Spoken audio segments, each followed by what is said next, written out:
सबसे पहले बिखराव का कारण क्या है, ये जानना चाहेंगे आप। मैं सबसे पहले तो आपसे ही पूछना चाहता हूँ कहाँ बिखराव आ रहा है। इधर आप रोड शो कर रहे हैं, उधर चंद्रशेखर भी जो है यहीं कुछ दूरी पर ही जो है रोड शो कर रहे हैं। कुछ भीड़ उनके साथ है, कुछ आपके साथ है। चंद्रशेखर से दूरी बनाने के कारण क्या समझते हैं? नहीं, पंचायत चुनाव चल रहे हैं, उसको लेकर भी कुछ कहेंगे आप? हमारा किसी राजनीतिक पार्टी से कोई मतलब नहीं है। चंद्रशेखर की भीम आर्मी से लोग टूटकर आपके साथ जुड़ने काम कर रहे हैं। बिखराव का कारण मैं आपसे बार बार पूछ रहा हूँ, क्या कारण है? देख तो रहे कौन कह रहा है टूट रहे हैं, मुझे एक आदमी बता दीजिए। टूट के तो आपके पास आ रहे हैं, कौन कह रहा है टूट रहे हैं? इनको पार्टी से क्यों निकाला गया, मतलब संगठन से क्यों निकाला गया उस समय जब ये लड़ाई लड़ रहे थे यहाँ उत्तराखंड? किनको निकाला गया?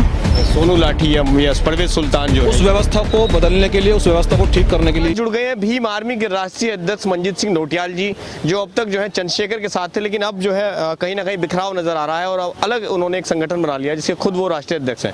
उनसे बातचीत करते हैं। बहुत बहुत स्वागत है आपका। सबसे पहले बिखराव का कारण क्या है, ये जानना चाहेंगे आप। मैं सबसे पहले तो आपसे ही पूछना चाहता हूँ कहाँ बिखराव आ रहा है, मुझे तो दिख नहीं रहा। पहले तो ज़्यादा भीड़ हो रही, हरियाणा में गए थे वहाँ भी पहले तो ज़्यादा भीड़ हुई, और आज उत्तराखंड में देख लिया उन्होंने क्रांति का आगाज कर दिया आज भाई। और जो है कहीं भी बहुत अच्छा सिस्टम चल रहा है। भीम आर्मी जो है संगठन जो है वो पूरे देश के अंदर बहुत मजबूत हो गई है।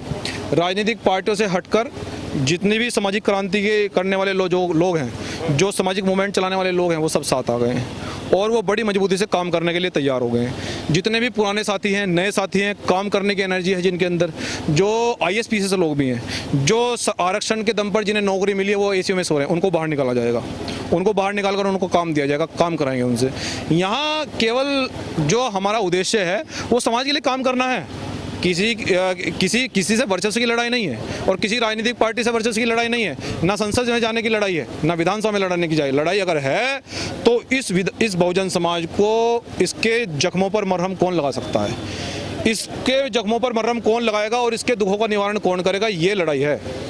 और इस लड़ाई को मंजीत सिंह नोटियाल आखिरी दम तक लड़ेगा। नहीं, बिखराव का सवाल मैंने इसलिए किया क्योंकि आज ही के दिन सेम तारीख है, सेम दिन है और सेम समय पे एक ही जगह जिले में दो कार्यक्रम हो रहे हैं। इधर आप रोड शो कर रहे हैं, उधर चंद्रशेखर भी जो है यहीं कुछ दूरी पर ही जो है रोड शो कर रहे हैं। कुछ भीड़ उनके साथ है, कुछ आपके साथ है। भाई राजनीतिक पार्टी में और सामाजिक संगठन में वो होता है ना, बहुत डिफरेंस होता है।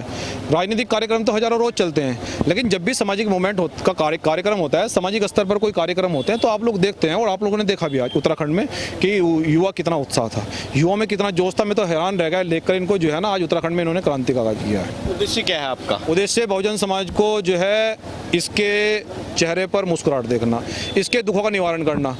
किसी को मरने नहीं दिया जाएगा, किसी पर गोली नहीं चलने दी जाएगी, किसी के अधिकारों का हनन नहीं होने दिया जाएगा, सबको अधिकार मिलेंगे। और सुनिए, जो बहुजन समाज के अधिकारों पर ताला लगा है, आज उत्तराखंड की धरती पर बहुजन समाज के लोगों ने उस लगे हुए ताले की छेनी और हथौड़ा तैयार कर दिया है और उस छेनी और हथौड़े से छेनी से उस ताले को तोड़ने का मंजीत सिंह नोटियाल करेगा। चंद्रशेखर से दूरी बनाने के कारण क्या समझते हैं? नहीं, देखिए हम किसी पर कोई टिप्पणी या ये तो देखो सामाजिक मूवमेंट है। बाबा साहब ने जिस समय संघर्ष किया, बहुत सारे लोग आए और चले गए। बाबा साहब जिस समय संविधान लिख रहे थे, बहुत सारे लोग आए और चले गए। तो ये तो सामाजिक मूवमेंट है, बहुत सारे लोग जाते हैं आते हैं, ये तो इस पर कोई फर्क नहीं पड़ता। बस अधिकारों की बात कौन करेगा, अधिकारों की लड़ाई कौन लड़ा, ये मेन इशू है। जो भी अधिकारों की लड़ाई लड़ेगा हम उसका सहयोग भी करेंगे और जो समाज को मजबूत करेगा हम उसके साथ भी रहेंगे। ऐसा नहीं है यहाँ पद की लड़ाई नहीं है, मैं फिर से बता रहा हूँ, यहाँ अधिकारों की लड़ाई है और अधिकारों की लड़ाई लड़ी जाएगी। धन्यवाद। उत्तराखंड में पंचायत चुनाव चल रहे हैं, उसको लेकर भी कुछ कहेंगे आप?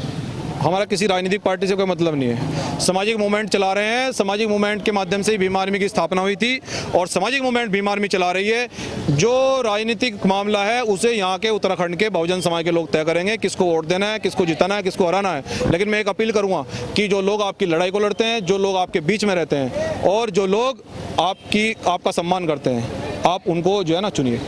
एक आखिरी सवाल आपसे मैं पूछना चाहूँगा, चंद्रशेखर की भीम आर्मी से लोग टूटकर आपके साथ जुड़ने काम कर रहे हैं। बिखराव का कारण मैं आपसे बार बार पूछ रहा हूँ, क्या कारण है? भीम आर्मी भी कौन कह रहा है टूट रहे हैं, ये देख तो रहे कौन कह रहा है टूट रहे हैं, मुझे एक आदमी बता दीजिए। टूट के तो आपके पास आ रहे हैं, कौन कह रहा है टूट रहे हैं, मैं समझ नहीं, आप बताइए कहाँ टूट रहे हैं। ये पुराने लोग हैं, सोनू लाठी जी हैं, परवेज सुल्तान है, ये मेहरबान भाई है और ये सुंदर राठी जी हैं। ये सब ये जितने उत्तराखंड के लोग हैं, कहाँ कोई भी नहीं टूट रहा है। सब लोग मजबूती से जुड़ रहे हैं, उनको वो सामाजिक क्रांति चाहते हैं और उस सामाजिक क्रांति को मंजीत सिंह नोटियाल अंजाम देगा।